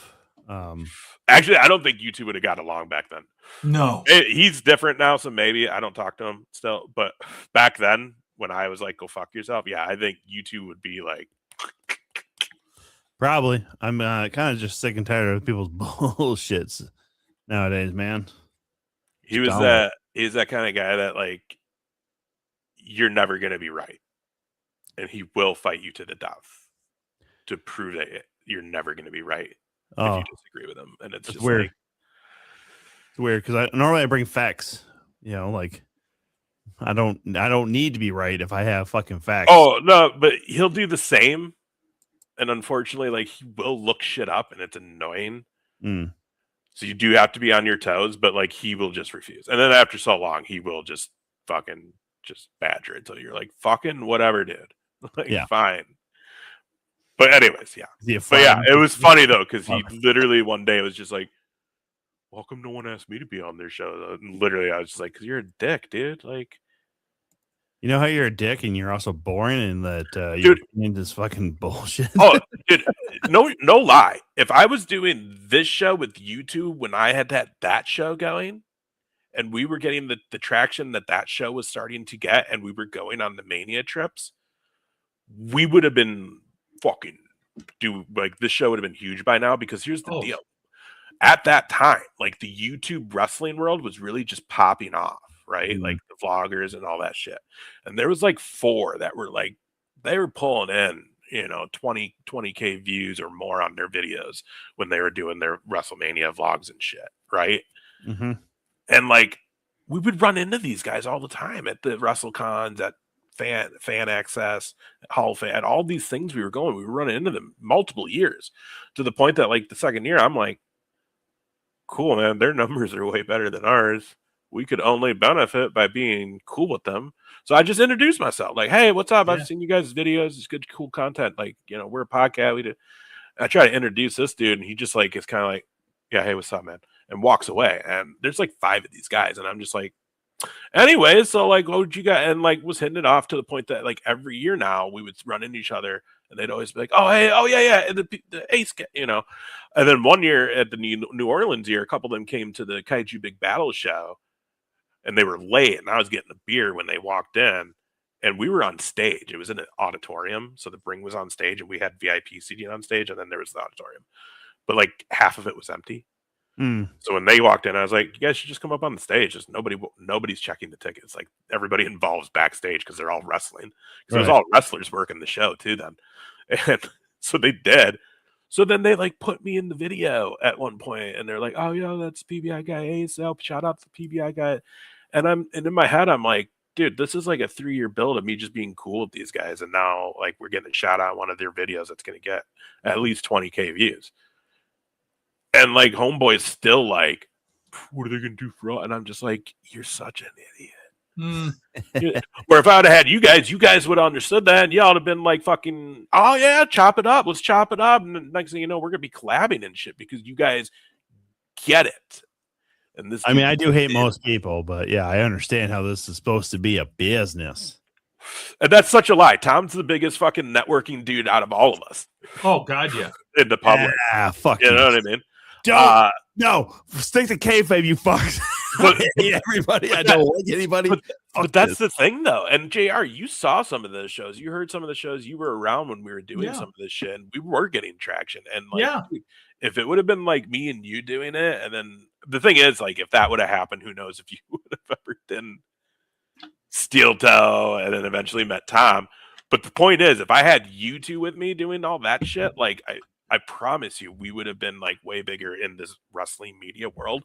Well, that not that we're not, not that we're not, y'all. Not that we're not, y'all. That Rabblecast thing too was you guys were at the cutting edge of that shit, dude. That was insane. That was dude. This is, I mean, I forget. Like we all talk about how like God, I can't believe we've been doing the two count this long.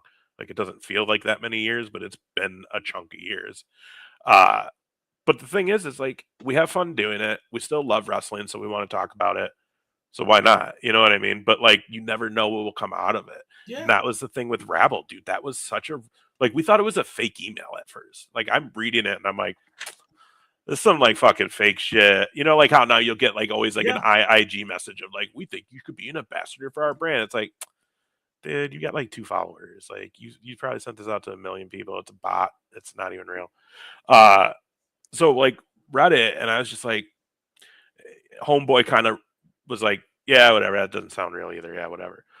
I started Googling and researching and I'm like, oh shit, no, like that's a like legit, like it's a trademark name. Yeah. It's like they got a startup site. They're based in Nashville. So I was like, all right. So I replied and was just like, yeah, hey, like we're interested to hear what you have to say. Like this sounds very cool. And they got back to us and we're like, yeah, dude, let's set up a meeting. And like literally we had a phone call with them. And it turned out somehow one of the 2 guys' kids stumbled on the podcast. It was a wrestling fan and stumbled on our podcast and started listening and liked it. And in case you guys don't know what Rabble, and I don't think it's still running. I don't think it ended. I think it ended. It was a website where broadcasters can go and do their own audio broadcast. So like Tom's a fucking big Wolves guy. What's the top one? Twins. I could probably do basketball better than most sports. You played it. That's what I figured. Yep. So like if Tom's like, dude, I hate hearing the guys on TV doing the T-Wolves game, but a lot of people love me and follow me. Cool. Guess what? I have a site on I have a page on Rabble where you can come. I will do my own play-by-play while the game is live so you guys can listen to it while watching the game. So the whole thought was like someone's going to sit at home, shut the audio off on the TV, and then turn you on. So they're getting your thing. And then they can interact, I think, in the chat if you're live. Mm-hmm. And it was also a good way for like high schools and colleges who didn't have like an actual broadcast. So that was kind of their whole thing. And they were just like, we think wrestling's a great market for things like this. And really at the end of the day, it was like a podcasting hosting site, but like you can do it like kind of live. And they were like, yo, we'll pay you. But it was play by play basically, right? There was commentary during the live event. We did our own commentary. We tried to be as we kind of made it known that like we talked to them and we're like, well, like we don't want to do just like our own play by play. Like we're not that. We're a show. We have character behind us. We're not just sports guys. So like they knew like it was going to be like our own commentary and left it at that. Yeah. We didn't talk like we were doing play by play. We talked about what was going on. It was more live reaction. Yeah. I think it was. But like it worked. Like I saw a thing pop up today of memory on Facebook, and it was actually from that, and it was like a quote that they made in their promotional shit from one of our shows. It was something ridiculous. We were talking about how like Flair probably has like 1 million kids all over the world that he just doesn't even acknowledge. And then it led to the whole point of like there's a town that's just called Flair Town, and it's just all his fucking kids that he won't acknowledge, and they all just walk around, woo, like that's the only language in the town. And it was the quote of somewhere there's a Flair Town where all they do is say woo to each other. It was shit like that. I mean, we sometimes call a match a little bit, but the thing is, these guys were like, yeah, dude, well, I think it was like a 3-month thing. They paid us per episode. We would then like also like, I don't remember because there was an editing factor to it too that that other guy did. But like, yeah, they paid us. And then this was like right before 32 Mania in Dallas. And I kind of was just like, they do a thing called WrestleCon. And it pulls really big numbers with wrestling fans because it's a ton of people doing autographs, people selling shit, podcasts.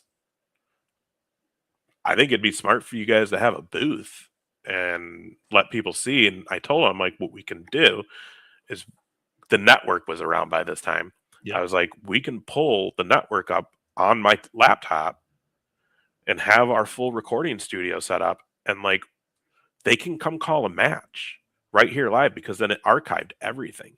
And then we would just give them the link to the site and they can go download what they just did at WrestleCon. Yeah. So they were like, dude, that's awesome. Yeah, getting a bunch of wrestling fans just slobbering onto a mic. Yeah, all right. Oh yeah, a lot of disinfectant. But they ended up paying for, like, I think our hotel, the convention, and flight. Maybe not flight, maybe half flight. I don't remember. They definitely paid for the lodging for the week. They definitely covered the WrestleCon cost, but because of that, I think we got like all access. And then they also sent one of their guys out to kind of just be with us, to be a company man, which was fine. He didn't witness any of the bullshit that went down those 2 days. I made sure I didn't let any of that happen when he was around, so he didn't see any of that shit. But this guy was like blown away, dude, because like as soon as like the doors opened and fans started walking around and they came up to be like, "What's this?" And as soon as we were like, "Well, have you ever thought about how you want to like could be maybe Jerry the King Lawler or Jim Ross? Like, you think you could be a play-by-play or commentator?" Yes, I would love that. Yeah, of course. Cool. And like, dude, legit, we had fans that were constantly coming up. They were like, "You guys don't even understand. Like, I want to go to broadcasting school just because I want to do play-by-play for Run." And we're like, "Okay, cool. Well, you can start now." Mm-hmm. And pick a match. So they pick a show, pick a match. We record it. We give them the link. Dude, this guy's like, "What the fuck?" Because we had it was hopping, dude. Yeah. To the point that like we had wrestlers being like, "What the fuck is going on over here?" And the second day, our booth neighbor, first day, very sad. Booth neighbor never showed. I think 2 days later we found out China had passed. It was supposed to be China that was at that booth. Yeah, it sucked because I was like, dude, that's someone I never thought I'd get to meet, and we would have been hanging out all day next to her. The next day was Billy Gunn next to us. So you talk to them. It was Billy Gunn to our right and some fucking wrestling underwear company that makes underwear, like tight, whitey-tighty underwears, but they're all designed after wrestling trunks. So I had like the Rick Rude ones. They gave me a free pair. Yeah, it was fucking hilarious. I always walked around with his airbrushed face on my dick. Hell yeah. But then like, yeah, Billy Gunn, the two kids, the two boys, which is why, like, Tom, you were with me when I talked to them at that club. And they remembered me from this day. And then his wife. And like we were just chatting it up, and they were so nice, so kind to us. But at a certain point, the boys were like, So let me get it straight. Like we could do play by play. We're like, yeah. Do you guys want to do a match? So they're like, yeah. So they come and record a match, and it's fucking. They did them. It was the New Age Outlaws versus Too Cool. Oh, great. You got Billy Gunn standing behind them, watching them. Both Scotty Too Hottie and Grandmaster Sexy are there. They come over. The only one we were missing was Road Dogg. And then at some point, Matt Stryker comes over, and they're all just hanging out watching. And now we're building. Like, there's fans everywhere. Also, the first day we were there, Homeboy's girlfriend at the time got some people to come to some interviews with us. Like, we interviewed, like, Taylor Hendricks. We interviewed Terry Reynolds. Oh. Whoo! And then calm down. The best one, though, because Homeboy loved me. we sat with Savio Vega for like 45 fucking minutes. He came over with his coffee and sat in our booth so we could interview him, and he just kept fucking talking. And the best part of that was like the guy, my partner, he's like strictly like Attitude Era on. He knows nothing of the old eras. Nothing. So like Savio Vega didn't mean really shit to him. He knew who he was, but that was like it. Yeah, if you don't know early Stone Cold, which is still kind of new generation, maybe on the border of, like Savio Vega does not ring in your ears. Right, dude. So, and like, I'm like, dude, I love all the Latin people because, I'm half. So I'm like, well, let's go. Did he tell you you're fucking lying about the half? No, well, I did. I did tell. No, while talking, I don't like it. Didn't probably because my old partner probably brought it up because he thinks he's a Latin guy. So it did somehow come up, but like I was like, yeah, no, my mom's Mexican, and he's like, really? Oh, you old? And I'm like, well, yeah, I know. But dude, he fucking loved us. But like, my partner didn't contribute like really shit to that interview because he knew nothing of this guy. We got like 15 minutes, and dude, like done. He's like, I have nothing else to ask this guy, and I'm just like, you're a fucking schmuck. So I asked like 4 more questions, and then I was like, hey, before you go though, I know everyone's heard the fucking story. It's famous. But I want to, and I've heard you talk about it. I go, but I want to hear you talk about it in person. Like, I'm selfish. I'm a fan. I go, so I want to hear about the night you and Stone Cold had a strap match and the power in the arena went out. And you guys still had to go. And his eyes just went boom. And he's like, yeah, brother. And he just fucking went off, and then it turned into like a 45-minute interview. And then the next morning, he's across the aisle from us. He comes in next morning with his coffee, and he's just, hey, brother, what's up? Like, hey, what's up, Savio? Like, dude, he was the fucking best. Like, we had that. It was such a great thing that was so taken over by just darkness that happened that weekend. That really is unfortunate because that was. For me, that was the time of my life, dude. I got to meet the Dallas Cowboy cheerleaders. I got to finally go into the fucking mecca of AT&T Stadium. I know. Shut up, Tom. I didn't say a word. I'm just looking over here like. And WrestleCon was like legit. It was cool. Like, dude, I got to talk to Matt Tremont, which I'm a huge Matt Tremont fan. I always have been since the first time I saw him in CZW. So to have like just a one-on-one, just casual conversation with him, that was super cool. Again, Terry Reynolds, dude, one of my first crushes. When she came out with Gold Dust as what was it? Is it Marlena? Yeah. Dude, that was the first time I think I met Victoria, who then that ended up having history. And just dude, we got to met Shelton Benjamin for the first time. It was like, dude, fucking Gophers, baby. He's like, hell yeah, is it Melina that used to do the splits with Johnny Moon? Yeah, dude, I had like a 20-minute conversation with her. She was like the sweetest thing in the world, dude. It was cool, like because they knew we were vendors, so everybody was like really cool with us because we weren't just we had the vendor badges. So it was just like, dude, like I said, should have been. We got to watch. That was the weekend that fucking Beefcake like ended up in the fountain of the hotel lobby. And like we got to watch the first hours of that where he was just like the Nasty Boys were trying to calm him down. He was so fucking drunk. We were just like 2 tables over, just drinking a beer. Like, what the fuck, dude? If the Nasty Boys are trying to calm you down, you probably have done something fucking terrible. Oh, dude, it was crazy. You two would have fucking loved it. Like, we just went to the hotel bar after the last day of WrestleCon to have a beer with the guy that Rabble sent to us, who turned out to be super cool, and he loved us. We would have a couple drinks with him, and like, dude, like all the fucking wrestlers who were doing signings came to the bar too. So they were just fucking everywhere, and it was just like we were just but like, dude, we were watching Brutus the whole time. Like, dude, he's already away, and then like 2 hours later, we leave, and there's the video online of him fucking dancing around in the fucking big ass waterfall pond in the lobby of this hotel in downtown. And this is the hotel that has the fucking, you know what I'm talking about, Tom? That fucking green fucking thing that you can go up in it. Like, that's the hotel. So it's a massive hotel downtown. And he's just full on clothes, shoes on, everything. Lobby people are like, "Can you get out of our fountain, sir?" And he's just wasted. Of course he is, because then he killed a man and buried him behind a bone alley. There you go. And he admitted to it on air, like he's fucking Marty Jannetty. Oh my god, that fucking guy. Anyways, what a show. Good show. Yeah. Yeah. What? We got nothing next week, I think. Is it the week after, Tom? Are we 2 weeks out from the first APW show? Just over a week away. Yeah. So the 14th, we will be in Algona, Iowa, the fraternal home of APW for Badger Brawl, which I don't know why it's called that. I've literally done more work for this company than Badger will probably ever, but Stop sure. That. Stop that.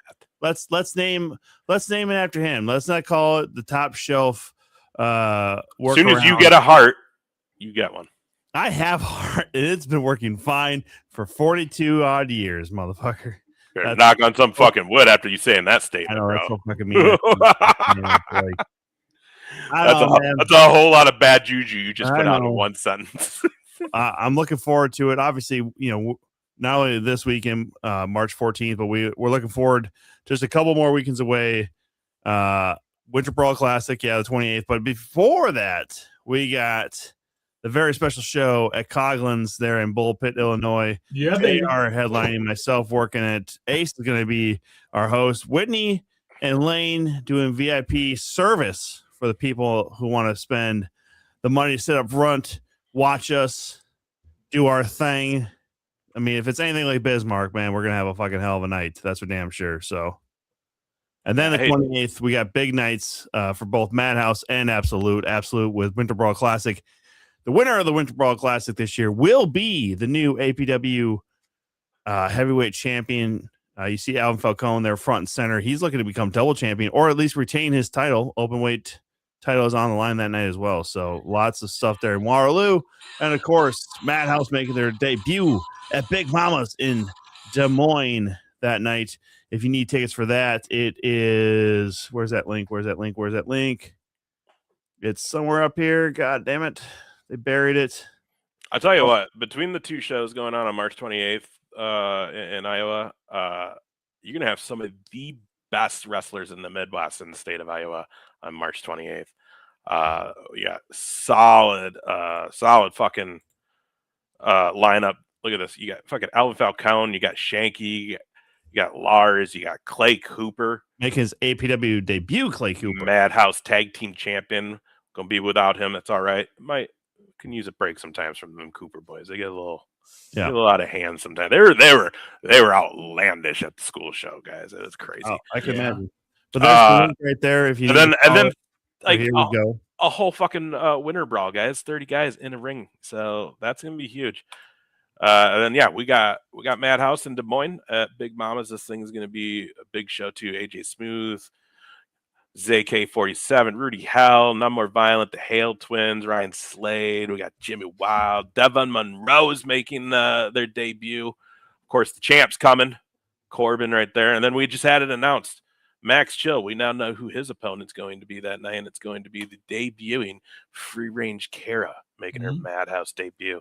Round of March 28th. I'll tell you what, us Minnesotans seem to be taking over Madhouse. I mean, we brought them up here, and they get nothing but love, and now they're bringing a bunch of us down to Des Moines to show them what we do. Yeah, May 30th will be the next Madhouse show in Minnesota there in Rochester. Sold Out is the title of that event. Obviously, Tim Nell is going to be involved with that one. Darren Corbin should be there. I'm sure Heavy Metal Lore says their group is now called Sold Out. Obviously, if you weren't there for the last Rochester show of last year, big time chicanery. We got 2 titles in that group, so Sold Out May 30th. And not to undersell either, at that APW show, there's going to be a new champion crowned. Yep, that's what I said. Or the Winter Pro Classic. Huge things going on both sides of that show. I think AEW's in Iowa in the state that same night. So again, it's a great night for professional wrestling on March 28th in the state of Iowa. You have no fucking reason, Iowa, to not be at a show. Let me tell you this. You have no reason. There's so many fucking options because, to be honest, there's probably another 1 or 2 going on in the state that we're just not talking about because we don't know what they are. We're just talking about who we work with, and then obviously we pay like that. Fuck that. So again, no reason to not be at a show on March 28th in the state of Iowa. Okay, if you're a wrestling fan, show up, support all these places. Well, I can't go because I have to be the announcer for the 30th annual kindergarten through 8th grade state wrestling tournament in Rochester. Yeah, so JR is the voice of wrestling. Is it so weird that that's not happening the same time as Mania now? It is, but they changed it because of where Easter falls this year, because they also have the girls tournament that I'll be doing the following Friday and Saturday, which in Rochester? Yep. Which is Easter weekend. Huh? And watch, I won't even hear from JR. Well, you probably won't because I'll just be doing that shit. And then he's got to get... You drive home or do they put you up? I will stay down there on Friday, but usually I don't get out of there till 8:30. Okay, so we can still go get food after that. Yeah, I guess. What a curmudgeon. What a piece of shit. Listen, Ace. I guess I'll hang out with my friend that I don't get to see all of this. I'll come to you. Around you. Go fuck yourself. I'll bring the food to you. Just bring your thing so we can watch wrestling or something. Yeah, we'll do something. But anyway. We'll eat some gummies and have a good night. There you go. Well, see, I can't do that shit because then I won't wake up. Well, I'll eat some gummies. OD on gummies? No, I don't want to. I'm not going to OD. The little kids are just, where is he? Where's our announcer? He's sleeping it off, kids. Yeah, well. Anyway, you guys, thank you so much for watching. All of the folks that came in new, fresh, and watched us and subbed. We appreciate the living crap out of y'all. Hell yeah. Subscribe, follow, whatever it is. Come back next week. I know we had somebody from Canada, somebody from Colombia, somebody from Ireland. So it's slowly but surely, you guys. Slowly but surely. That's all we can ask for. We are worldwide, everybody. A little bit of love. It's the worldwide top shelf because we love you. We love you. Anyway, thank you, everybody. Have a great week. We will see you next week. Oh, by the way, are we able to announce our guest? Oh, yeah. Let's announce it. I guess in a while, so this is... Well, yeah, it's been a minute, so I got... I only got... The media rights ready or coming next week? I'll just fuck that for now. Well, and we also don't have a photo, so I'll get something. But yes, we have 2 upcoming guests. Hopefully, we'll have some more. I got to get back onto the messagings. But yeah, next week we got you seen him. I worked with him in Social Experiment. That's how I got to meet him. Very wonderful guy, amazing talent. Just fun to be around too. You seen him in GCW having a crazy feud with KJ Orso over there in GCW. You've seen him on AEW. Sam Stackhouse is coming on the show. Excellent. We could talk about how we both worked a show where the promoter's car got stolen. He was at that show. He also just did, I was telling these guys, he just did like he was involved in a bagel eating competition against Joey Chestnut. a few weeks back, so we're gonna ask about that. Famous professional leader. Fuck yeah, but yeah, no, dude. That's a huge one. It's a huge one. We got that, and then we got another great guest the week after that. Which I don't care. We can say it if you want. There's no. Well, yeah, go ahead. We got it. We have a yearly check-in with this man, so it's only fitting that we do it next week. And it's a kind of fitting. Tom pointed out that's a whole lot of ginger on what apparently I guess would be considered a ginger day, because I didn't know that was St. Patrick's Day. But we're gonna have the yearly update. March 17th with Darren Corbin on March 17th. AEW champion. Not AEW. Madhouse champion. That's what I meant. Maybe someday. That's what I meant. Either way, though, that's two great guests. We'll work on some more. It'll happen now that we're getting back into shows and seeing everybody. So I heard some names possibly for Bridge City. Mm-hmm. Y'all gonna want to stay tuned. Mm-hmm. All the fun stuff is right here on the 2 Count, everybody. We love it. We let you know. We let you know. We love you. Bye-bye. See you next week.